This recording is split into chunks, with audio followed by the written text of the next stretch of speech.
Great Britain is a country that has presented the world with English, the language of international communication. Also, the country is famous for the universities of Oxford, Cambridge and Westminster, rich National Library, legendary British Museum, which ranks second in terms of attendance after the Louvre. This is the explanation why the media event within the framework of the International Multimedia Project, Cultural Legacy of Uzbekistan in World Collections, has been organized in the capital and the center of cultural life of the kingdom. September 16, London. The organizing committee of the World Society for the Study, Preservation and Popularization of Cultural Legacy of Uzbekistan. It's worth noting that it's the collections of this museum that are dedicated to the book volume, Sogdian Numismatics in Collection of the British Museum, created by Professor Alexander Naimark and Robert Bracey. In addition, the museum is rich in Central Asian and Uzbek collections, about which a number of documentaries are planned to be shot in collaboration with Uzbek Kino and the British Museum. Participants visited BBC World Service, a place where events always boil. Reporting, broadcasts, documentaries and feature films are created. The successful implementation of the project, Kattalangar Quran, Myths and Facts, is a successful example of cooperation between the BBC and Uzbekistan. As part of the meeting, an agreement has been reached to begin production of a series of new documentaries that will tell the viewer about the historical changes in Central Asia over the past 3 years. In addition, an agreement has been reached on the creation of films of historical and cultural direction. After a fruitful meeting, the group went to the Institute of Archaeology at University College London, where a tremendous work is being done to create a series of multimedia films in virtual reality for a number of historical monuments, in particular Akhsikian settlement.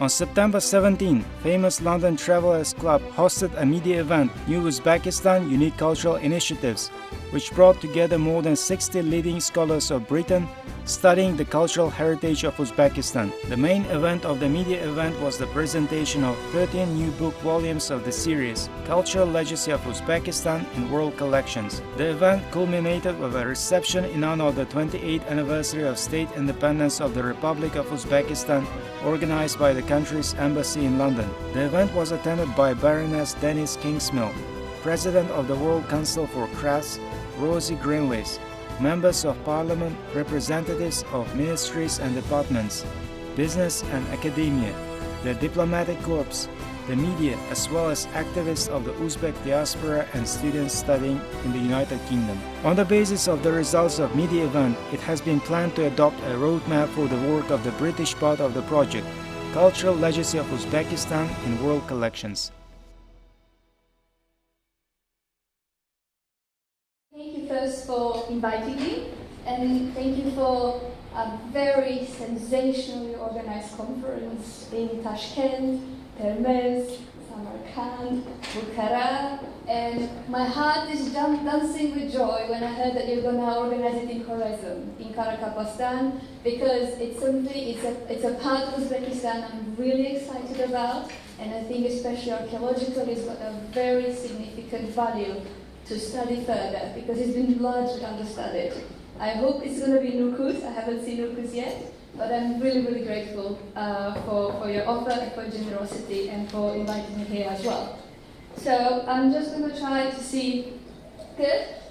We've been talking about history, and I'm very grateful for colleagues, historians. I hope they don't mind me going a little bit deeper in archaeology, like 5,000 years ago, because as an archaeologist I think about like lingerie processes, like what kind of events, what kind of developments led to the formation of the Silk Roads. So looking forward, I'm not going to present any of the catalogues yet, I haven't worked on that, but I'm going to present a few ideas that Mr. Fidaz Abdulhalikov and myself have discussed at length in Tashkent a few weeks ago, and we are happy to kind of push it forward, and I'm very happy he's taking them on board.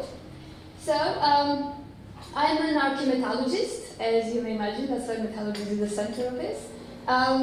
We think about the Silk Roads as a sort of a historical Silk Road, if you like, when they are mentioned in sources like, I don't know, from 300 BC, almost, and until like say AD 100, and we see that basically the Silk Road being the connectedness of the big urban centers. But very rarely do we address something happening in the middle.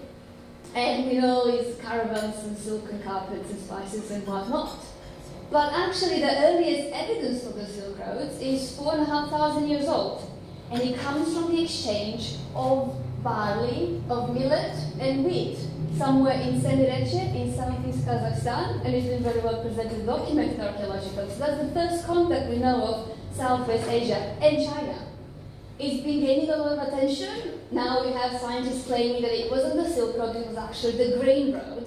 And I'm going to try to convince you it was actually the Bronze Road, but we're going to come to that later. So there's another phenomenon that happens sometime in Bronze Age. It's called this bronzization. So what is going on is that somewhere around 1600 BC, we see this space united for the first time ever in humankind. And it's united by the exchange and trade in metals, in bronzes. How do you make your bronze? You alloy copper with tin.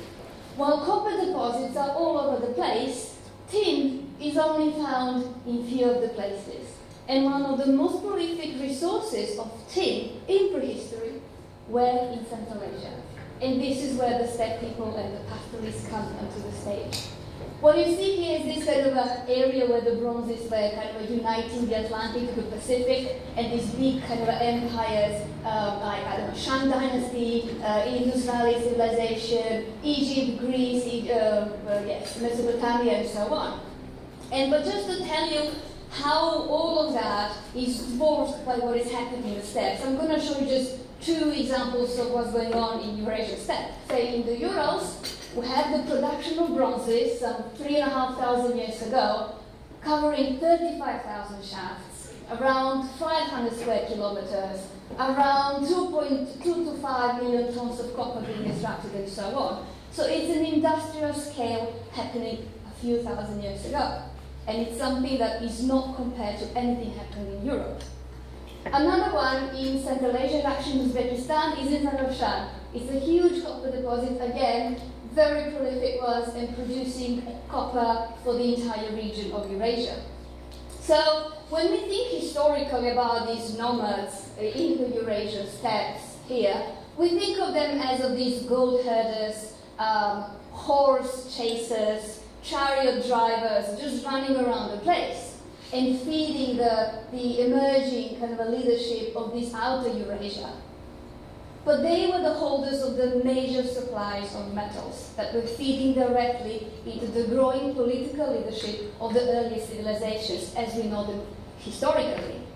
And they were the ones actually trading metals amongst others, but also other commodities like lapis lazuli, like gold, like grains, and so on. And therefore they were fueling the first global economic network that we are later to know as the Silk Roads, but I will try to convince you that it was the Bronze Roads at the time.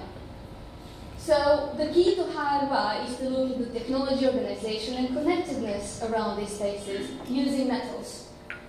And it doesn't stop only with bronzes. As we have seen in research in Uzbekistan, there's a very famous crucible steel production. The kind of a steel that was used to forge these beautiful Damascus steel swords that were highly prized and very, very precious commodities at the time, but we don't know where exactly the recipes are coming from. One of the sites is definitely in Fergana Valley, in the site of Asikent, the birthplace of Babur, and some others possibly in India. It's something to be explored further.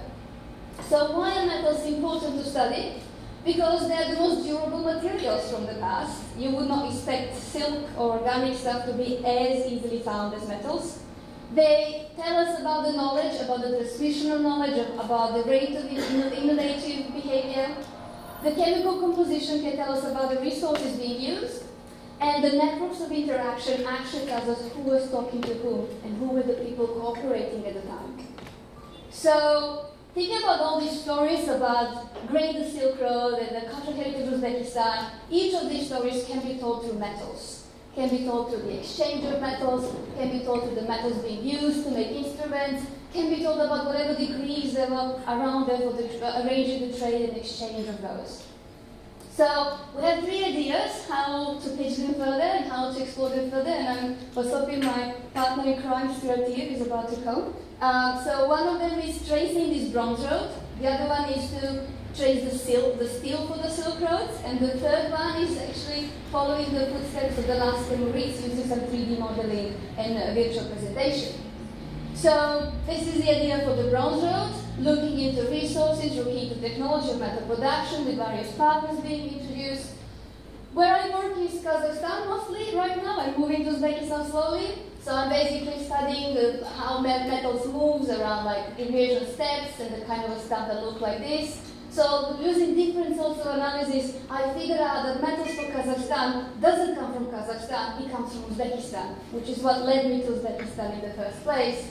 And looking into literally all of these resources here, but also in India, also in the Altai, and how they are connected along these inner Asia mountain corridors that later we see are being translated into the Silk Roads as we know them.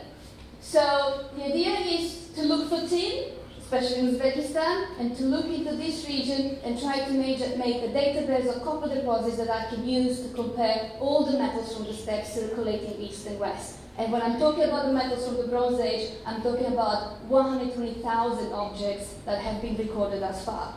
Some of them, I think a large number of them, could have come from Uzbekistan. Still for the Silk Road, again, looking into another metal story that was transforming the society and connecting different urban centers and not so many urban centers along the Silk Roads in the past. One third very interesting one is following these footsteps of the last Timurids and seeing how we can present the cultural heritage of Aksiken, say, into some sort of different sorts of virtual presentations, 3D modeling and so on. So using detailed area mapping, landscape modeling, high resolution views. I think that we had Firdaus yesterday with Guy Jorai, my colleague from UCL, giving them a tour, virtual tour to some of the sites in Central Asia, but also using different software that can show us future, show us a little bit of virtual reality, and the remote tours of Aksiken and virtual reconstruction. Those are only some of the ideas that we are starting to pitch, but I'm hoping that as much as there's place for history, there's a bit more space for archaeology as well in this huge undertaking of your project. I thank you again for doing this for us, and I thank you for presenting the Uzbek cultural heritage to the world. Thank you very much.